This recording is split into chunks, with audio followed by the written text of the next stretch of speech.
tarde, professor João. Meu nome é Amanda, eu vou te apresentar aqui. Ótimo, Só Amanda. falar um pouquinho de você, tá rapidinho. Tá Então, bom. o professor João Frederico, né, da Costa Azevedo Meia, ele é professor associado do Departamento de Matemática Aplicada da Unicamp, onde ele cursou o trabalho de doutorado em matemática.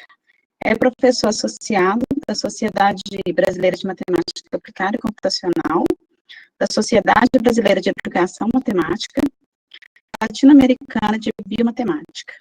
E ele desenvolve pesquisa na área de biomatemática, análise numérica, ecologia matemática e também educação matemática.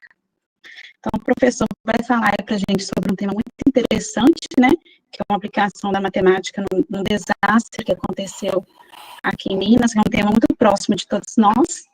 E eu deixo, então, a palavra com o professor João. Então, fique à vontade, professor. Amanda, muito obrigado. Eu quero dizer a quem nos ouve, nos vê, que aconteceu um breve atraso, mas não foi a organização, fui eu mesmo. Eu tive algum tipo de dificuldade para fazer as coisas aqui no meu notebook. Eu agradeço a apresentação da professora Amanda, mas, na verdade, o que eu quero falar hoje, espero que vocês estejam vendo o título, no que a matemática pode e deve ajudar em desastres, como aquele que ocorreu em Brumadinho, e é disso que eu vou falar. Mas eu tenho alguns resultados matemáticos, mas eu tenho um monte de perguntas que ainda não foram resolvidas. E eu vou falar em quê? Professora Amanda, será que a senhora poderia, por favor, me interromper quando faltarem 10 ou 15 minutos? Sim, com certeza, eu aviso. Porque eu sou daqueles velhos que qualquer que seja pergunta, eu falo do que eu quero. Então, tá, tudo bem. E se alguém fizer alguma pergunta, eu acho que o melhor seria a senhora me interromper na hora que eu estiver falando. Porque pelo menos eu crio uma coisa mais interativa do que deixar tudo para depois. Tá bom? Tá bom, ok. Então, deixa o seu critério. Então, eu vou contar um pouquinho da história. Nós temos um grupo na Unicamp, se vocês estiverem vendo o meu mouse, chamado CRIAB, e esse grupo foi criado na Unicamp. Uns 10 dias depois do evento, alguns dias depois do evento, o professor Mário Martins, que é um dos maiores matemáticos aplicados vivos na América Latina, achou que nós não poderíamos ficar alheios a tudo que tinha acontecido. E ele falou, nós vamos criar um grupo aqui no IMEC com todo mundo, com matemática aplicada, estatística, computação científica, tudo que nós tivermos, e nós vamos criar um grupo para estudar o que pode fazer. Alguns docentes talvez se lembrem de um pedido, um tanto quanto desesperado, de uma pessoa que queria algum modelo matemático para nós acharmos as vítimas. E o Mário Martins sabe que nós não daríamos conta de fazer isso. Mas se haveria o que nós pudéssemos fazer, sim. Mesmo porque a lista de barragens em risco de rodar ou de falhar é bastante longa. E uns 10 dias depois que o IMEC criou o seu grupo, a Unicamp criou o grupo. Então, através da Pró-Reitoria de Pesquisa e com apoio tanto do reitor e da reitoria, quanto da Secretaria de Comunicação da Unicamp. E nós fizemos uma primeira reunião. Nessa primeira reunião, nós fomos chamados a sermos os primeiros a falar. Por quê? Porque nós já estávamos com o grupo funcionando. E o grupo criado pelo Martins foi assim, olha, nós temos que fazer alguma coisa, nós não podemos ficar alheios, nós não podemos tirar o nosso trabalho, a nossa energia do que nós fazemos normalmente, nós não podemos abandonar nada, mas além de tudo que nós fazemos, nós temos que nos envolver com tragédias desse tipo, não podemos ficar alheios. E, imediatamente, alguns professores do departamento já começaram a usar o desastre em suas disciplinas. Nessa reunião, em que foi fundado o grupo todo, sob a coordenação pelo menos formal, do professor Jefferson Picanso, do Instituto de Geociências, ele é geólogo, a participação da Cláudia Pfeiffer, do minha e do Mário Martins. Nessa reunião, cada um de nós falou de suas preocupações, e tinha gente de muitas entidades. Tinha gente de algumas agências da Embrapa, gente que faz tratamento de imagem, gente que trabalha com poluição, tinha gente que trabalhava a parte legal, tinha tudo isso, tá certo? Isso que está tudo aqui, educação e sociedade, esqueci o C cedilha aqui em educação, perdão, aspectos jurídicos iguais, consequências ambientais, impacto ambiental, gente do Centro de Pesquisa em Meio Ambiente, da Unicamp, e também tinha uma médica, que foi a fundadora do Centro Boldrini, aqui em Campinas, que cuida de crianças com cânceres infantis complicados e com um centro de pesquisa. E durante a reunião, cada grupinho falou sobre o que ia fazer, o que esperava fazer. E ela disse, eu estou preocupado, porque enquanto vocês estão preocupados com Brumadinho, eu estou preocupado com Mariana, que aconteceu 5 anos atrás. E eu estou preocupada por quê? Todos aqueles rejeitos que foram acumulados, que foram esparramados, derramados e acumulados, acabaram ficando em cima de áreas de plantação. E as pessoas que comeram legumes e frutas em terra que recebeu aqueles rejeitos minerais, muitas pessoas sofreram alterações genéticas que estão causando câncer nos filhos. E essas são as crianças que eu estou tratando. E existe o hospital, mas existe também um centro de pesquisa, um centro de recepção às famílias. É um lugar muito, muito bom, absolutamente gratuito, que vive de contribuições. Então, nós tivemos surpresas, porque nós, como matemáticos, achávamos que haveria alguma coisa mais ligada à parte técnica, mas não, havia muito mais expectativas, muito mais expectativas. E a gente viu que, se a gente sentasse com aquele povo e a gente começasse a conversar, nós iríamos aprender muito. Mas, para isso, a gente teria que ouvir e ver. O que nós, matemáticos, em geral, não fazemos muito. Os matemáticos aplicados são obrigados a aprender isso, porque entra alguém na sua sala e fala boa tarde, você fala boa tarde, e fala assim, eu tenho um problema, e eu já sei que ele vai perguntar quanto vale x. Ele vai perguntar uma derivada ou a solução de uma equação diferencial. Ele vai trazer um problema que não é expresso numa das linguagens do universo matemático.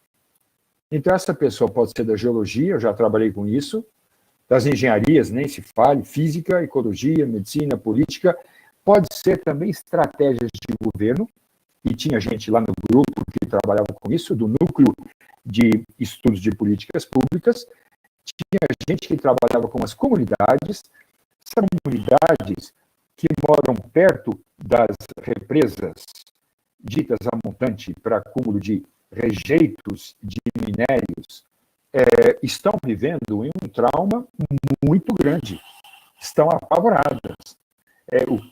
A mina lá do córrego do Feijão já tirou as pessoas das próprias casas 2 vezes durante a pandemia. 2 vezes. Por quê? Por causa dos riscos.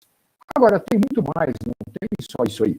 Tem toda a área de fármacos, tem a área de bioquímica, tem muito mais. Eu coloquei os nomes aqui, os que estavam lá para discutir conosco.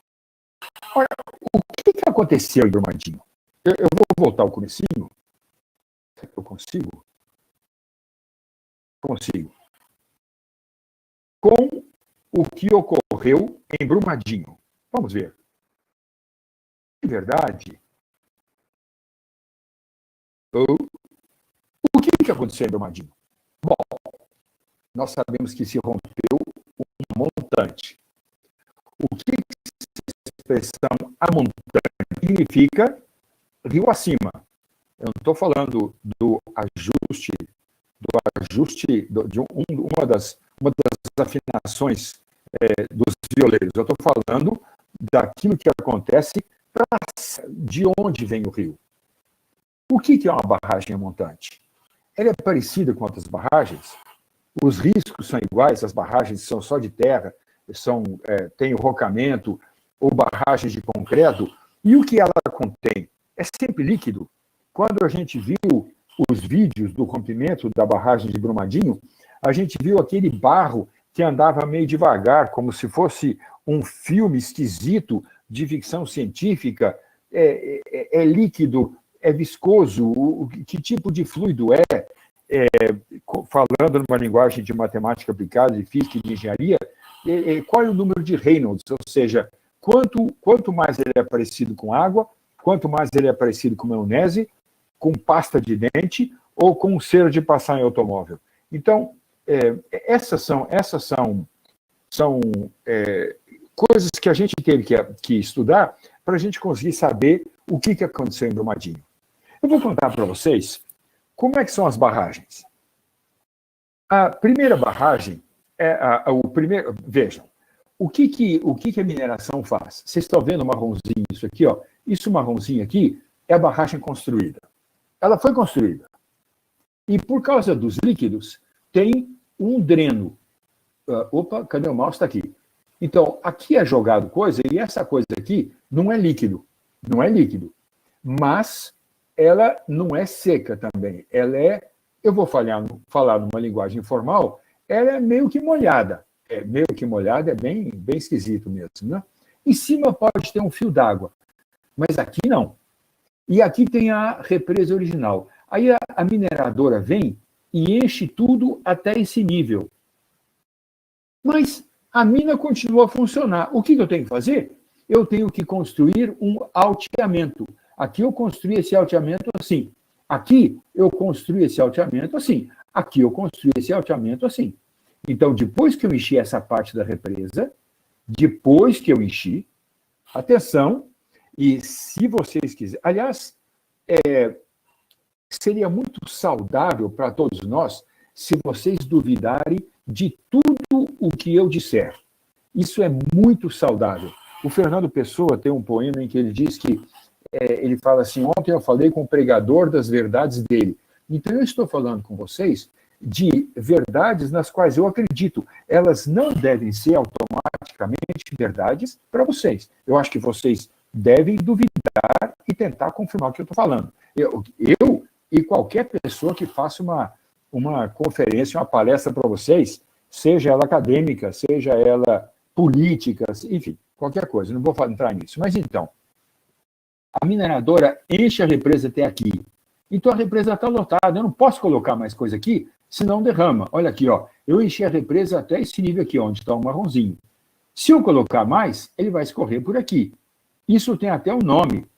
Tem um nome que os engenheiros usam, que é overtopping.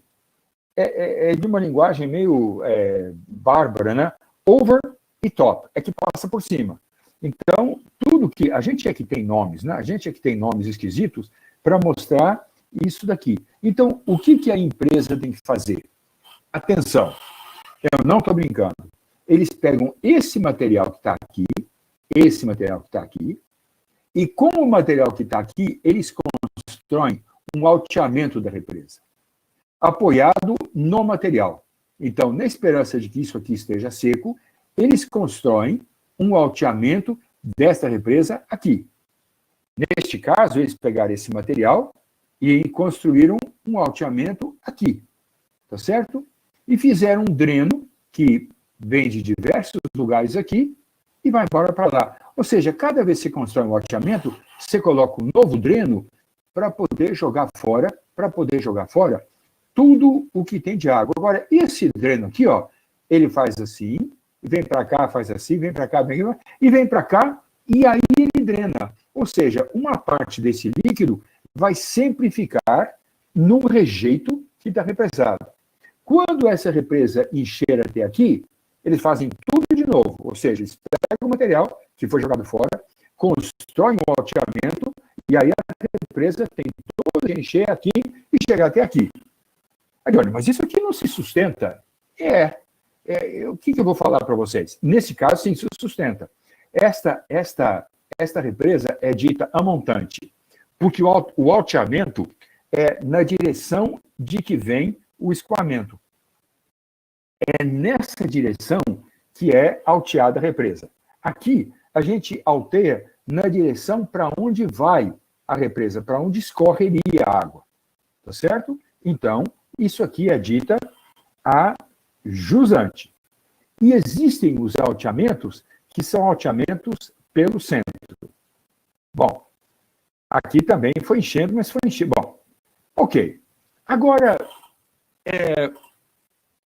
olhando para as figuras, vocês chutam qual que é mais barato de construir? Ninguém precisa responder. Eu não estou vendo vocês, não precisa levantar a mão e dizer é 1 ou 2 ou 3, mas vocês, se vocês forem chutar, como eu chuto, eu não sou engenheiro civil, eu só sou matemático. Então, eu fiz graduação, mestrado, doutorado em matemática, fiz a minha livre docência em biomatemática, eu sou da ecologia em matemática e da análise numérica, a área na qual eu fiz meu mestrado e meu doutorado. Mas, se eu olho para esse negócio aqui, com olhos de leigo, eu diria que aqui, ó, aqui dá muito menos trabalho do que fazer isso e fazer isso aqui. Então, isso aqui deve ser muito mais barato. Agora, eu vou perguntar para vocês, qual vocês acham que é mais seguro? É um material feito com o que está na represa, apoiado no que está na represa, para segurar a represa. Lembre-se, a represa não é água. Isso aqui vai solidificando, vai decantando. Isso aqui vai decantando. Então, a sujeira vai saindo da água e vai acumulando no fundo. Então, isso pode ser molhado, mas isso aqui não é líquido. Tá bom. Então, isso aqui é seguro. Eu pego o material que eu tenho que estar represando, com esse mesmo material, eu construo mais um degrau da minha represa, e além disso, gente, eu apoio isso no próprio material que eu estou represando. Vocês estão achando absurdo? Vamos pegar isso aqui numa represa que é um pouco mais molhada. O que vai acontecer com esses troços aqui? Bom, eu não sou engenheiro civil. Agora, vejam, esses alteamentos que eu coloquei aqui, ó, eu coloquei porque tinha no livro onde eu copiei isso aqui, desse Araújo, só tinha esses 3. Agora, vamos ver em outros lugares. Eu não sei se vocês conseguem ler aqui, porque sei porque saiu preto, mas aqui estão os rejeitos. É com os rejeitos que se constroem os alteamentos se apoiam em cima dos rejeitos, e aqui nós temos 1, 2, 3, 4, um pouco mais, 5, 6, 7, 8, 9, 10 alteamentos numa barragem. E isso acontece na vida real. Não são 3 ou 4, não é isso aqui não, gente. Os alteamentos, tem represa em Minas que a gente consegue contar mais de 40 alteamentos. Vou repetir, e por favor, entre no Google depois para ver se esse velhinho aqui de Campinas, de 73 anos, está mentindo com cara deslavada. Tem alteamentos que tem mais de... há represas a montante que tem mais de 40 alteamentos. Porque a mina continua a produzir e é muito caro criar uma outra represa. Opa, alguém está me interrompendo? É só uma pergunta, Diogo. Essas empresas têm alguma fiscalização? Tem alguém que autorizar para fazer esses alteamentos ou é por conta delas mesmo? Vamos lá. O que fiscaliza? Sim, é uma ótima pergunta. E existe, sim, a fiscalização. Só que as empresas, em sendo empresas muito fortes, empresas de obras gigantescas que trabalham para a Vale, elas têm uma certa força política. E então, durante muito tempo, essas represas eram autorizadas. Foi só quando essas represas, assim, começaram a romper por outras circunstâncias, por exemplo, chove muito forte, chove muito forte aqui, isso aqui fica muito líquido. Esse molhado aqui é do mesmo material que esse. Então, o que ele faz? Ele rompe aqui. A hora que ele rompe, isso aqui escorre. Quando isso aqui escorre, isso aqui é do mesmo material. Ele cria uma erosão e, aos pouquinhos, isso aqui também vai. Então, no passado, isso era possível. Hoje, nós já não, no Brasil, não se autoriza mais a construção desse tipo de barragem. Tá bom? Mas tem muitos órgãos de fiscalização. Há uma professora chamada Laura Cano, daqui da Faculdade de Engenharia Civil, ela é engenheira civil, da Faculdade de Engenharia Civil, Arquitetura e Urbanismo, que fez uma palestra na semana passada sobre a legislação desse caso. Quais são os órgãos que fiscalizam, e são muitos órgãos que fiscalizam.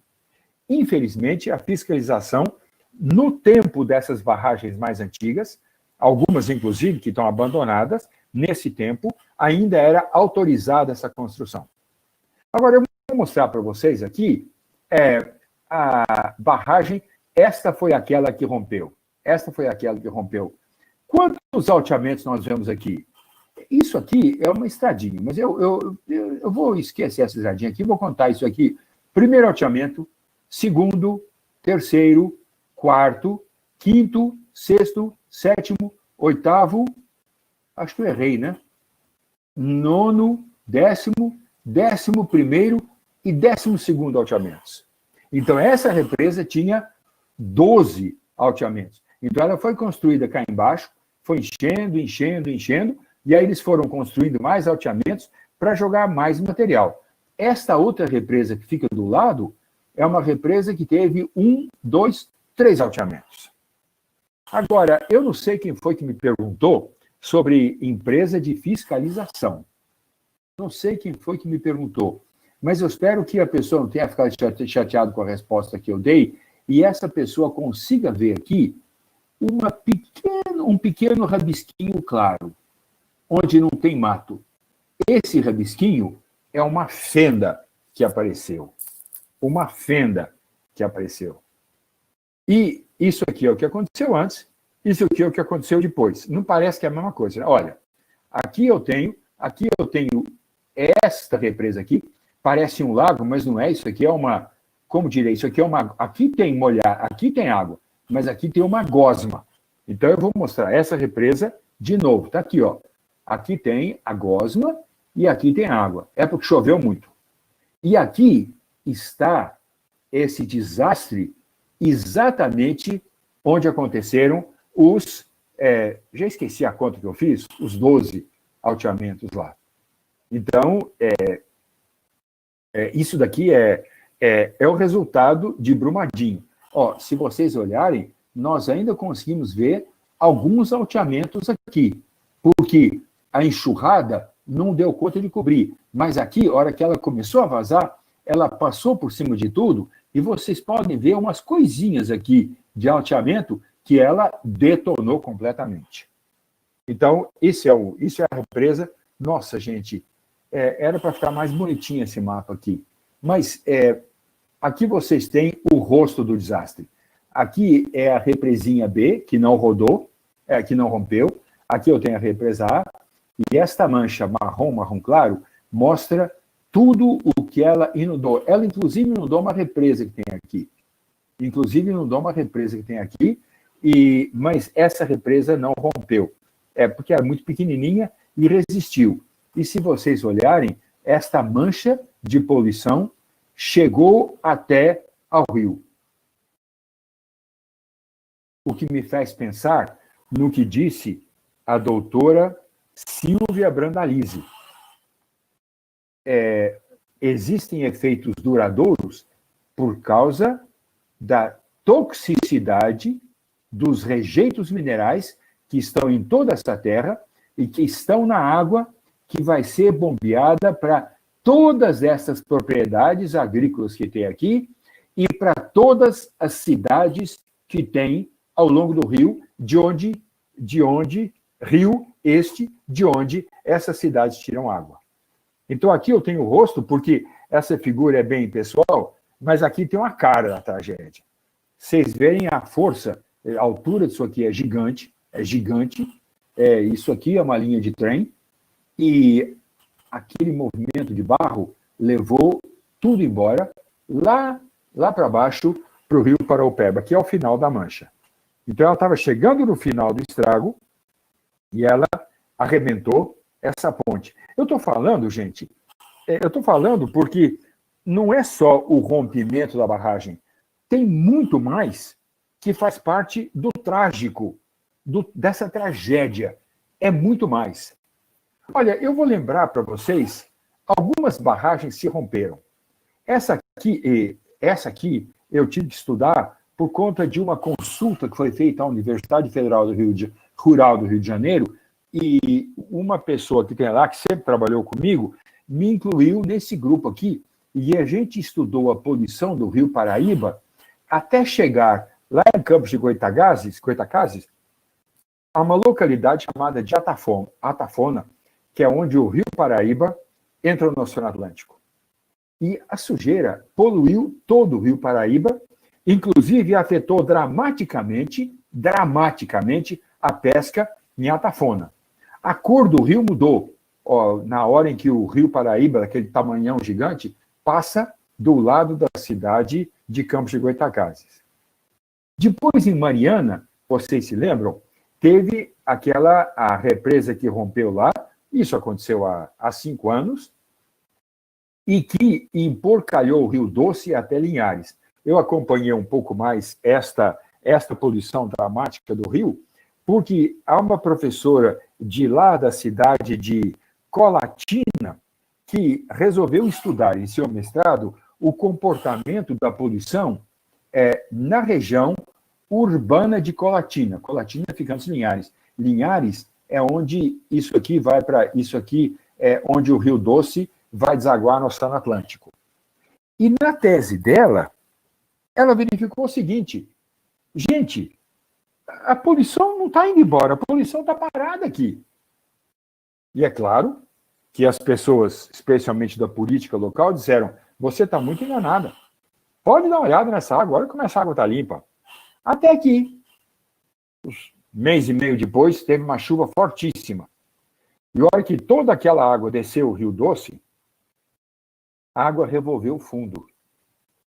E o rio passou a ter exatamente a mesma cor que tinha antes.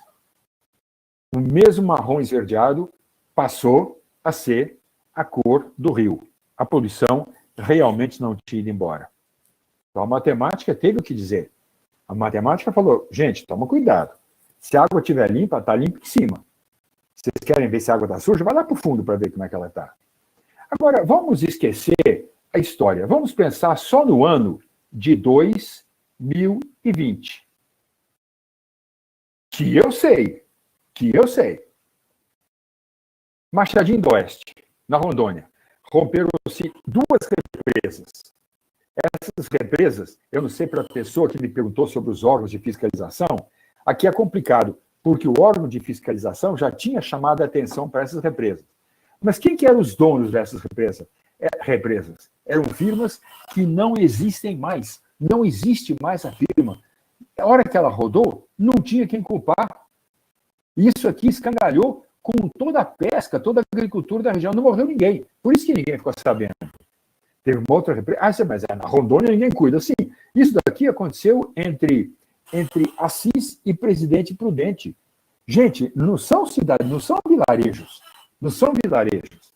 Em Paraguaçu Paulista, rompeu e o barro levou tudo que tinha embaixo. E foi-se embora. Jati, no Ceará, também nesse ano. Nossa Senhora Livramento era uma represa amontante de minério. Felizmente, essa aqui tem de quem cobrar. Em Pontalina, também era uma represa amontante. Novo Cruzeiro, eu vou confessar a vocês, eu li, mas eu não me lembro. Mas isso é que eu sei, gente. Isso que são as represas em 2020 que rodaram. E eu vou repetir para vocês. Para o povo que mora perto do córrego, da mina, do córrego do Feijão, o medo, o pavor é instantâneo. Eles estão vivendo do lado de uma represa que está se mexendo. Ela está sendo arrastada de algum jeito. Como é que uma represa pode ser arrastada? Eu vou arriscar o tempo aqui, mas, por favor, não me deixem falar muito. Eu vou arriscar aqui. Como é que uma represa pode ser arrastada? As represas são arrastadas porque estas peças aqui, esses alteamentos, são feitos com esse material. Isso aqui anda. Pode andar milímetros por ano, ninguém fica preocupada, mas pode andar milímetros no mês e o povo fica cabreiro. Não sei se pode falar isso, se é feio, mas isso aqui pode andar milímetros numa semana, e aí o povo fica assustado. E aí, para não pagar o enterro das pessoas que estão ajusantes no rio, as empresas preferem fazer a evacuação. Eu queria comentar mais uma coisa, mas eu esqueci. Aqui. Eu esqueci. Ah, sim, já lembrei. Nós temos uma represa em construção pertinho da Unicamp. Mas a represa em construção aqui perto da Unicamp não é uma represa de rejeitos minerais. É uma represa só para água.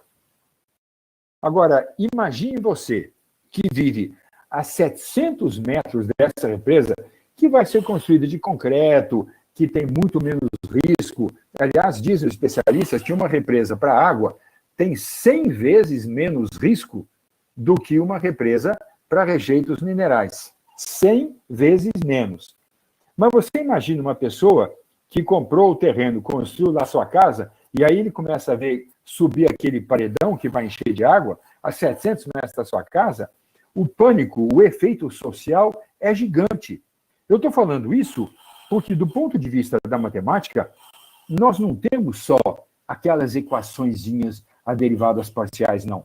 Tá certo? E elas não são nadainhas, são umas equações zonas. E elas são não lineares e elas são complicadas, são equações acopladas. Eu vou escrever um pouco aqui da história. Isso daqui já é uma simplificação. Eu preciso confessar uma coisa para vocês. Se você chegar e pedir para um matemático, um computador que é ruim de marcha ré, que nem eu, se você pedir para um professor de matemática, para ele estudar o que acontece com toda essa porcariada que está aqui, quando o que está aqui arrebenta e vai embora. O que acontece? O matemático vai querer incluir quais variáveis? Um monte de variáveis. O Schrödinger, que não era matemático, falou que quando o matemático vai olhar um problema, o número de variáveis que ele coloca é aproximadamente igual ao número de Avogadro, que é 10 elevado a 23. E eu preciso confessar a vocês que os físicos fazem isso melhor que a gente. Eles fazem coisas que nós jamais faríamos. Por exemplo, já me disseram que uma vez um físico no numerador tinha o número π, no denominador tinha o número 3, e ele cortou um com o outro, coisa que um matemático jamais faria. E funcionou. Porque o físico sabe chegar e olhar assim, ó, isso aqui é muito mais importante do que aquilo. Então, aqui eu tenho as equações de Saint-Venant. As equações de Saint-Venant foram desenvolvidas nesse período. O primeiro trabalho dele foi publicado em 1840 e um dos últimos foi publicado em 1871. Mas eu pus aqui essas décadas, de 40 para 50 para 60, de 3 décadas, em que ele produziu. E essas equações também são chamadas equações de águas rasas. E há um outro conjunto de equações, equações essas devidas a Boussinesq, um outro francês, que foi contemporâneo de Saint-Venant, mas era mais novo que ele. E as equações deles, dois, têm muitas coisas em comum. E uma das coisas que os dois fizeram em comum foi que eles simplificaram as equações. Então, uma das coisas que os físicos fizeram muito rapidamente e que ajudou muito foi, olha, eu não vou trabalhar com o mapa da represa. Eu não vou trabalhar com esse mapa e com tudo o que acontece lá abaixo. Eu vou pegar uma reta aqui e vou trabalhar em uma dimensão. Então, essa simplificação, os físicos fizeram, e com essa complicação, nós conseguimos descrever o que aconteceu no pior de todos os desastres da história de barragens. E não era uma barragem de terra, e não era uma barragem montante. Era uma barragem de concreto, ela está lá até hoje, mas houve um deslizamento de terra nas montanhas, era um lugar meio frouxo, e caiu um tanto de terra tão grande dentro d'água que provocou uma onda. A onda, quando passou por cima da barragem, tinha 250 metros de altura. Meu filho duvida de tudo que eu falo, é um senhor, não muito respeitável, mas de meia idade, e ele falou, não pode ser 250 metros de onda. Não, era um canal estreito. Então, o canal se parecia com um canal, como se fosse um paralelepípedo sem a tampa de cima. Então, os físicos disseram, olha, até os matemáticos fazerem métodos numéricos para trabalhar com isso aqui, nós vamos fazer em uma dimensão. E eles trabalharam. H é quanto... isso aqui é a altura média da barragem, da água da barragem, das águas rasas. Tá? Pode ser a barragem. E isso aqui é quanto essa altura, quanto a altura efetiva do fluido que está saindo se afasta. Então, essa soma que está aqui. U e V são as componentes horizontais, as componentes horizontais da velocidade. G é a aceleração da gravidade. Está tudo aqui, ó. F é o coeficiente de Coriolis.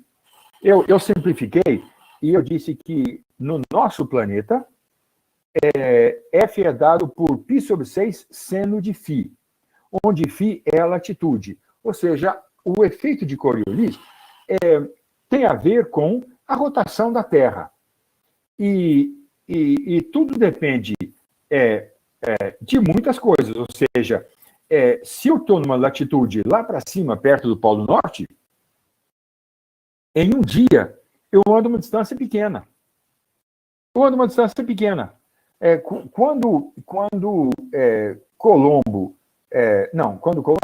o Fernando de Magalhães deu a volta à Terra, ele foi onde o vento levava. Mas ele poderia ter escolhido andar pertinho do continente antártico e a viagem ser muito mais curta. E ele iria avançar para o oeste e ia sair a leste. Então ele poderia provar que a Terra era redonda, de fato, poderia verificar, fazendo essa navegação. Muito bem. O B é o coeficiente do arrasto viscoso. Mesmo a água tem arrasto viscoso. O arrasto viscoso é o que faz com que a pasta de dente demore mais para sair de dentro do tubo. E esse eta aqui representa... não, isso não é eta. Isso é ni. Esse ni representa a viscosidade cinemática. Então, nós temos o arrasto, temos tudo isso. Então, nós trabalhamos com essas variáveis. Há mais variáveis? Tem mais um monte. Mas nós, com isso daqui da matemática, nós estamos satisfeitos. Agora, o que um físico diria? Qual que é o tamanho da represa lá? A represa tinha 300 metros por 500 metros. Esquece o coeficiente de Coriolis. Esquece. Mas a represa é como Itaipu. Tem 200 quilômetros de comprido, 158 quilômetros de largo. Não, aí tem que ter o coeficiente de Coriolis, porque o coeficiente de Coriolis já começa a afetar o comportamento. Se eu for trabalhar no mar, eu tenho que considerar a maré. Se eu for trabalhar na represa que nós estamos construindo aqui em Pedreira, eu não preciso considerar a maré, embora a água da represa, a presa aqui de Jaguariúna, sofra a atração da lei de Newton. Então, por que há tantas formas diferentes dessas equações? Porque, graças a Deus, os físicos chegam e dizem, cadê? Eu mostro aqui. A represa é pequenininha, esquece o efeito de Coriolis. Então, eu já tiro. Esquece o efeito de Coriolis, já tiro. E assim, eles vão criando simplificações para a gente. Então, aqui a viscosidade cinemática desapareceu. Aqui eu tenho as velocidades no sentido horizontal, ou no sentido V no outro. Eu esqueci, mas eles usam um nome complicado. Isso aqui é a variação.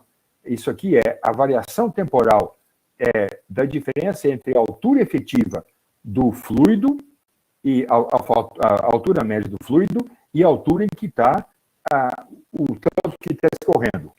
Quando escorre na represa, esse Hzinho aqui, ó, esse Hzinho é negativo. E meu relógio parou. Nossa, eu tenho 15 minutos. Muito bem. Isso daqui eu pus por causa da simplificação. Eu considero o que não pode ser feito em Brumadinho. Isso que eu estou falando foi feito em Vajont, na Itália. Se vocês quiserem ver no Google, é aterrador, é filme de terror. A represa chama-se de Vajont, é V-A-J-O-N-T, Vajont.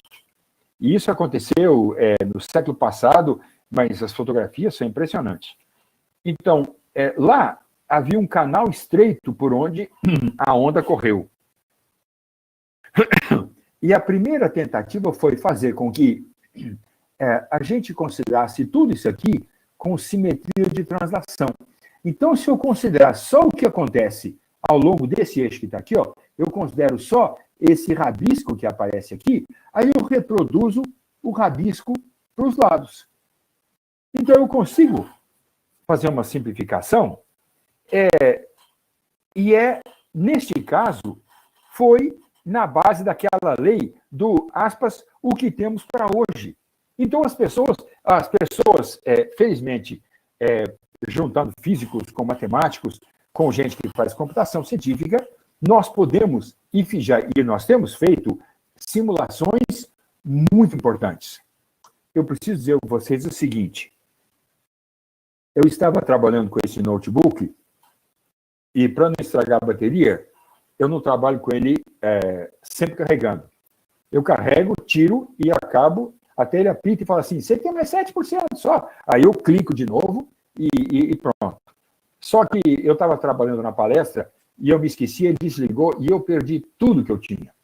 Então eu tinha carregado aqui um filminho de alguns softwares que fazem esse trabalho aqui. Mas eu vou passar o nome para vocês, tá certo? Então, isso aqui foi simplificado mais ainda, ó. Isso aqui foi simplificado para uma única direção.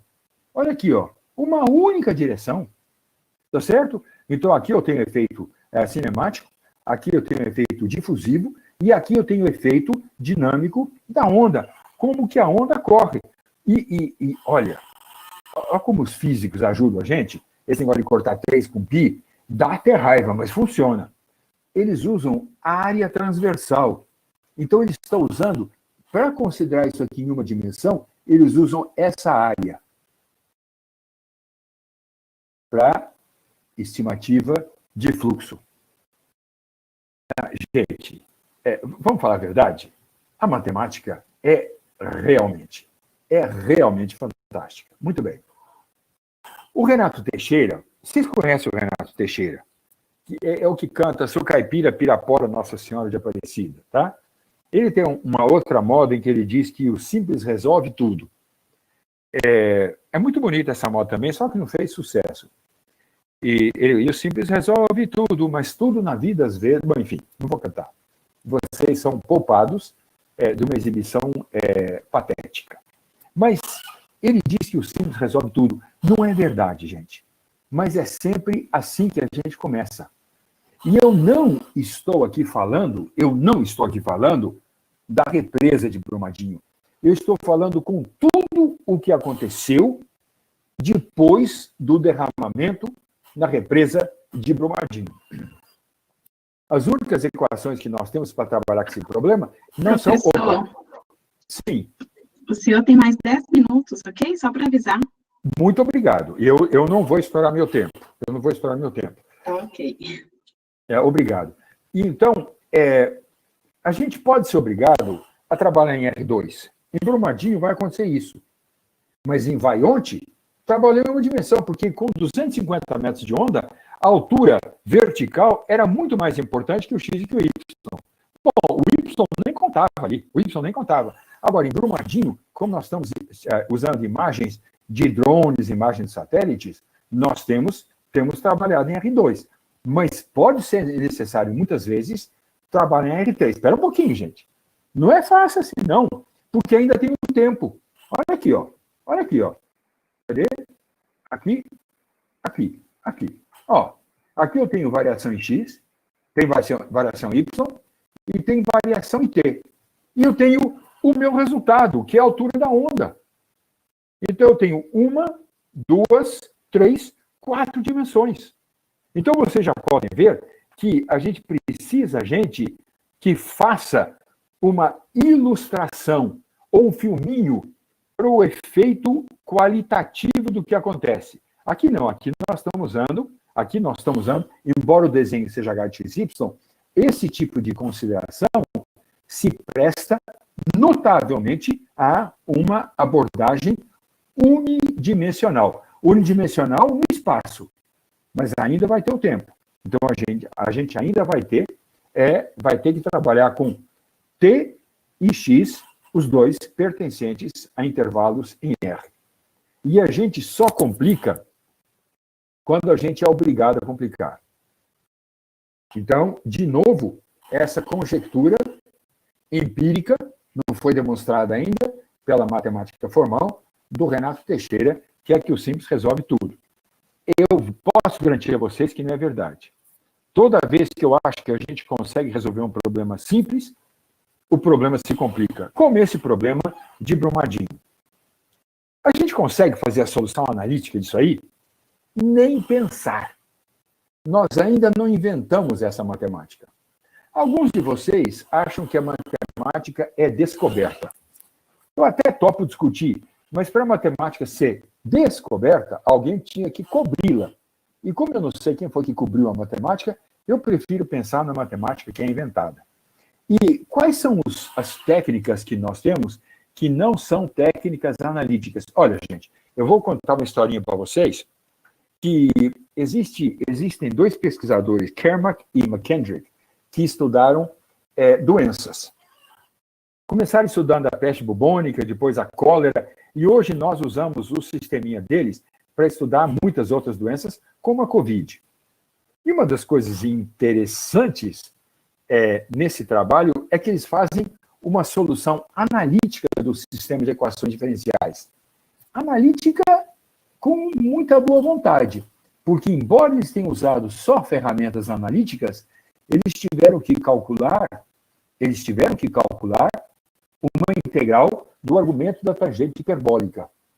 Eles acharam que era muito difícil, eles expandiram esse argumento da tangente hiperbólica numa série de Taylor e jogaram fora todos os termos de terceira ordem para frente.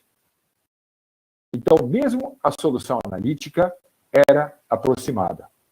E essa técnica foi uma técnica muito bem inventada. Nós trabalhamos com diferenças finitas, com elementos finitos, com volumes finitos. Eu vou mostrar alguns exemplos para vocês, mas nós também trabalhamos com coisas híbridas. Ou seja, nós não trabalhamos com elementos e volumes finitos no tempo. Nós sempre estamos usando métodos de diferenças finitas no tempo, porque eu posso usar passos iguais, mas não precisa ser assim, e eu trabalho com elementos finitos, volumes finitos, ou métodos híbridos, métodos que misturam diferenças com elementos, elementos com volumes, com elementos de contorno. Nós trabalhamos desse jeito. Aqui nós temos um resultado feito por esses pesquisadores Silva, Kavinsky, Gramani, Lobeiro, Rezende e Almeida. São métodos híbridos para um reservatório de água. Então, isso daqui não se parece muito com aquele vídeo trágico das caminhonetes tentando fugir do barro. Não se parece muito, porque isso aqui é muito mais rápido. Tem mais uma figura aqui. Aqui, ó, deixa-me voltar. Aqui eu tenho o começo, quando começa a escorrer, e aqui eu tenho, olha como já escorreu. Vou voltar aqui, ó. Aqui ele está começando a esvaziar, e aqui ele já esvaziou até aqui, e a minha onda está mais suave. E essa onda aqui é a frente que vai arrebentar o refeitório, a pousada, a cidade, a ponte, tudo isso aí. Essa figura aqui está mais bonitinha. Mas vejam o que a gente faz com matemática. Vejam o que a gente faz com matemática. Então, nós vemos aqui uma frente que está arrebentando tudo que tem a jusante, mas nós também vemos essa onda aqui, ó, essa onda que está aqui, também vem para cá. E ela está destruindo tudo que tem dos lados. Então, algumas represas que arrebentam levam consigo outras represas também. E Quais são os efeitos do rompimento de uma barragem? Claro que nós temos os efeitos geográficos, geofísicos. A geografia é modificada, montes, elevações, riachos desaparecem.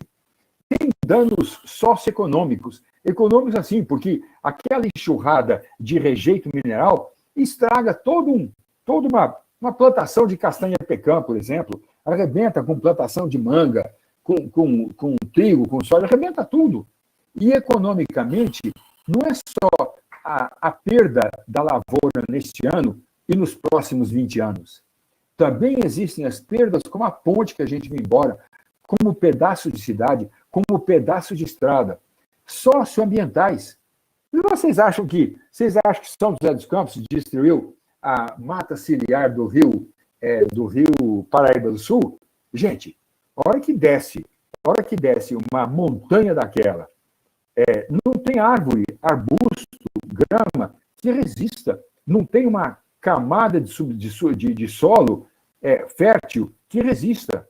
O solo pode ficar afetado fisicamente, quimicamente, geomorfologicamente, danos ecológicos no sentido de que um derramamento desse destrói uma espécie.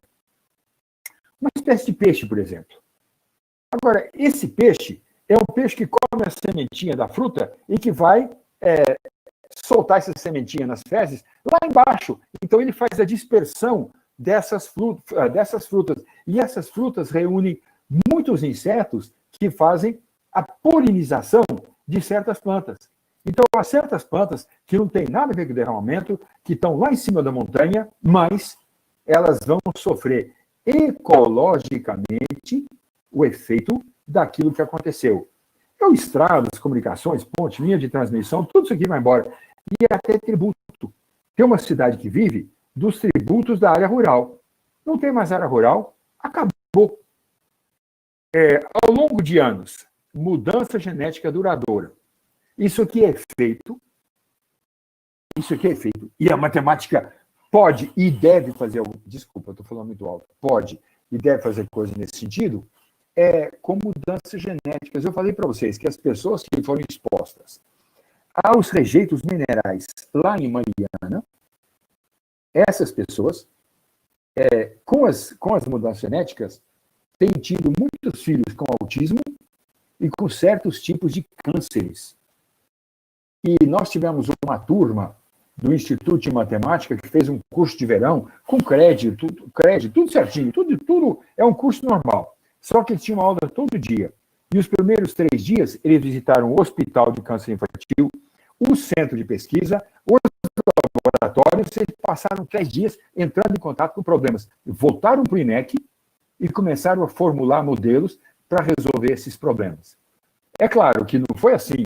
Foram, voltaram e resolveram. Eles foram e voltaram, e foram, e voltaram, e foram, e trouxeram o técnico aqui. Aí foi o grupo todo lá. Então, a gente construiu conhecimento para resolver esses problemas, a gente os construiu dialogando com os pesquisadores, com quem entendia do assunto.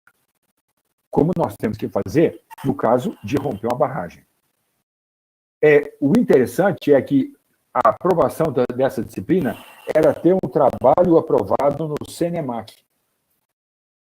É claro que eu ia trabalhar para que todo mundo tivesse um trabalho aprovado do CNEMAC. Mas não era eu que ia dar nota.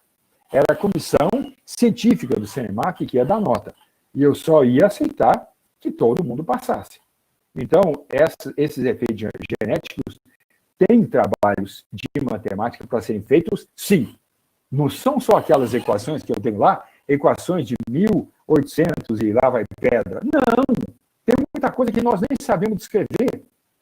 Alterações e destruições da área da saúde. Não só a saúde humana, mas saúde dos animais, doenças. Uma planta que as capivaras sempre comem e que não deixa a capivara ficar doente. E essa planta sumiu. Por quê? Porque veio e cobriram tudo de barro. Alterações psicológicas. Gente, eu não vou modelar o cérebro humano. Não, tem gente que faz isso. Dando palestra para nós durante a pandemia, teve uma pesquisadora, matemática, da Universidade de Frankfurt, que falou conosco dos trabalhos que ela tem feito na modelagem do cérebro. Alterações educacionais. A escola foi embora, a escola foi destruída. As crianças têm medo de sair de casa, não sabem o que vai acontecer. As alterações comunitárias, ou seja, o que aconteceu com a comunidade religiosa, o que aconteceu com o time de futebol de salão, que jogava toda sexta-feira, depois ia tomar cerveja, fazer barulho até meia-noite, para o padre reclamar. O que acontece? São alterações que a gente não liga. Nós estamos preocupados só com o que aquele monte de lama destruiu. Mas não é assim. Ai, meu Deus, já acabou, já acabou. Então, no que a matemática pode e deve ajudar com o que aconteceu em Brumadinho? Gente, em tudo tem o deve. Infelizmente, em tudo ainda não tem o pode. Então, eu gostaria de estimular os que me ouvem que percebam que falta gente moça com imaginação e com coragem para arriscar ideias, para a gente continuar a trabalhar com muito mais que acontece quando rompe uma barragem do que simplesmente as equações de águas rasas de Saint-Venant ou de Bucinesc. Então, eu queria só agradecer a oportunidade de estar com vocês.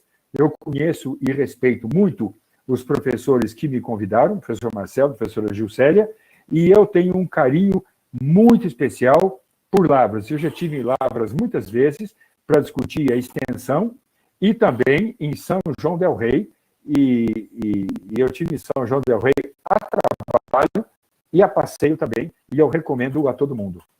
E eu acho que nós temos que começar a criar nas ementas dos cursos de matemática coisas como uma disciplina com desastres naturais e antrópicos, ou seja, desastres tanto naturais, como o que aconteceu em Vaillant, ou provocados pelo homem, como aquele que aconteceu em Brumadinho. Muito obrigado mesmo. E pronto, eu desligo aqui, e desligo aqui, e eu fico nas mãos da Amanda para aquilo que ela quiser. Muito obrigada, professor João. Muito boa palestra. Tenho certeza que o pessoal comentou aí bastante coisas no chat. Depois, no finalzinho, eu faço alguns comentários aqui que o pessoal escreveu. Antes disso, eu vou só perguntar se alguém aí que está assistindo a palestra gostaria de fazer alguma pergunta. Pode abrir o microfone, né, se quiser. Ou então digita aí no chat que eu leio para ele. Pergunta, comentário, crítica? Todo mundo, tem muita gente. Entra aqui fica olhando então a conferência web para o senhor ler, que tem bastante comentários. Né? Onde que eu olho isso? Na página, na web. Volta lá. Página, na página. Na página. Eu vou tentar achar. Achei. Abri agora. Então tem uma página. No chat mesmo, na página. No chat que o senhor está falando agora. Então vou fechar. Vou deixar aqui. No chat isso. Aqui, mas não aí tinha ladinho aí, esse azulzinho aqui embaixo, vai rolando Tá vendo o embaixo público? Tem. Vou colocar um oi aí, ó, vai aparecer o senhor. Esse é o microfone. Não é. Você clicou no microfone. Aqui, ó, então não tem um vermelhinho aí na tela do senhor? 44? Meu Deus, o que é o 44? Bate-papo. Na esquerda. Na esquerda. Lá em cima. Vou botar. Bate-papo, já vi. Meu Deus do céu. Se fosse uma cobra, eu estava morto. Pronto. Então, tem 36 comentários, é isso, né? O pessoal está dando os parabéns, falando que a palestra foi excelente. Depois o senhor pode ler aí. O comentário do Gabriel a respeito das barragens. Também serem economicamente dependentes. Muito bem observado, Gabriel. Muito bem observado. E aí, o que acontece com uma cidade dessas, que depende do trabalho de mineração, se o trabalho parou? O que acontece com o pessoal que trabalhava no restaurante, que vivia disso? O pessoal que fazia faxina, o pessoal que fazia transporte, fora as famílias de quem ficou debaixo daquele barro, né? Mas é muito muito pertinente. Mas também aí tem o que a gente pode fazer, sabe, Gabriel? Eu não sei se é professor Gabriel, se é o senhor Gabriel, doutor Gabriel, estou tratando de Gabriel, mas eu não sei, não quero faltar ao respeito. Mas vejam, há muito que a gente pode fazer aqui também. Aqui tem muito que a matemática pode fazer. Tem uma área da matemática aplicada que se chama economia matemática, em que a gente usa matemática. Bom, a Elisa, que entrou atrasada, as barragens em Mariana estão totalmente monitoradas. Mas, sim, mas nós temos, Adriana, eu concordo com você, mas há uma professora, aliás, quem faz licenciatura deveria ver esse vídeo. Esse vídeo é feito por uma professora chamada Petrina Rúbia. Como é que é o sobrenome? Bom, com Petrina, quantas pessoas na UENG? Não deve ter muitas, não. Bom, Petrina Rúbia. Petrina Rúbia. Só tem ela. Se vocês entrarem no vídeo que ela fez com as crianças de ensino fundamental, que queriam saber quando que ia ser tirado o barro todo do derrame em, não sei se é Brumadinho ou Mariana, e como é que eles usaram o volume, usaram curva de nível, e as crianças fizeram, calcularam o volume, calcularam e chegaram à conclusão, sabe quanto que vai limpar aquilo? Nunca. Porque as crianças calcularam quanto custa um caminhão, nunca vai limpar. Mas agora sim, né? Agora as barradas, mas o risco em muitas barragens é grande. E eu vou tentar comentar, Adriana, enquanto a barragem está sendo monitorada, você lembra daquela lista que eu apresentei no início, com todas as barragens que estiveram só no Brasil neste ano de pandemia?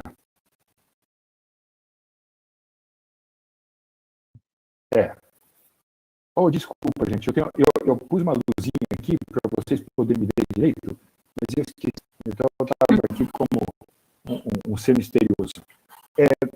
Desculpa, eu estou vendo mais perguntas aqui. Tem muitas perguntas, professor, muitos comentários. O Marcelo falou que a região de Brumadinho é um grande produtor de alimentos. Pois é. Então, esses casos aqui vão aparecer lá com a doutora Silva Brandalize daqui a 3, 4 anos. Porque há alterações genéticas. Se pedir, as pessoas que comem os alimentos que incorporam rejeitos minerais podem, depende do rejeito, claro, podem ter alterações genéticas que vão provocar consequências a longuíssimo prazo nas crianças que essas pessoas vão gerar. A Evelise está falando que não sabia do Açu, mas que ninguém noticia, né? E a Evelise falou, viva a análise numérica, Evelise. Tem trabalho para muita gente. Não é só desenvolver volantes, não. Não, precisa. Tem um tipo de integral quadratura de Homberg. Ele inventou e é fantástica. Mas ela nunca foi usada, porque é chata. Até que um dia, a órbita de satélite da Terra, que a única integral numérica que dava conta era de Homberg. Aí, então, tudo que vocês inventarem, nós vamos usar. Tudo que vocês inventarem, nós vamos usar. Eu esqueci de mandar o nome da Petrina, mas, por favor, gente, da Petrina Rúbia.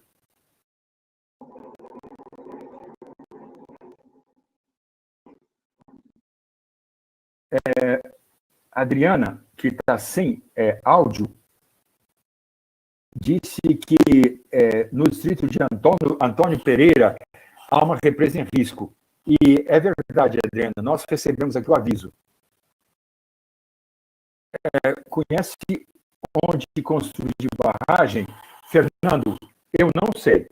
Eu sei que há, mas como é muito mais cara, as pessoas só constroem isso, as firmas só vão fazer isso quando são obrigadas. Mas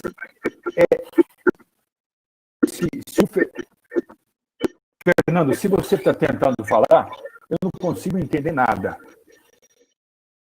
Olha, a Alice já achou o YouTube com o vídeo da Petrina. Gente, não deixa. Pessoal, A Letícia salvou minha vida. Desculpa. isso. Nós vamos encerrar, então, questão do tempo, que agora nós temos uma oficina, né, que estava marcada para as 15 horas, mas não tem problema, não. A gente foi ótimo aqui. Queria agradecer mais uma vez ao professor João pela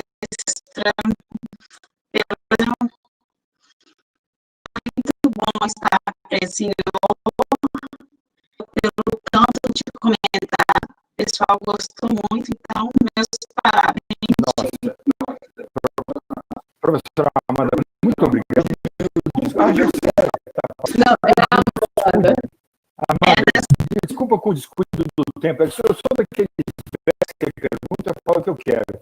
E eu sou apaixonado por esse problema e trazer para dentro da eu agradeço. Desculpas, não. E tudo que eu puder, se vocês quiserão, qualquer coisa assim,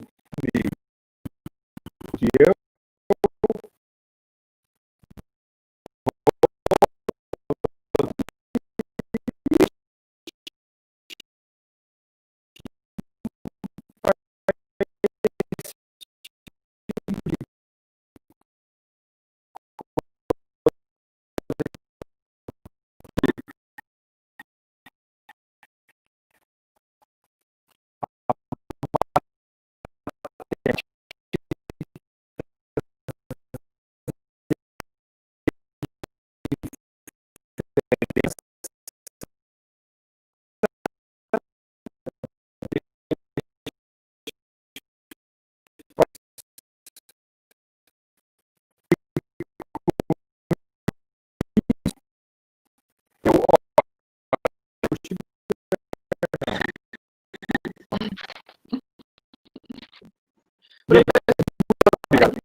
como você está bancado pelo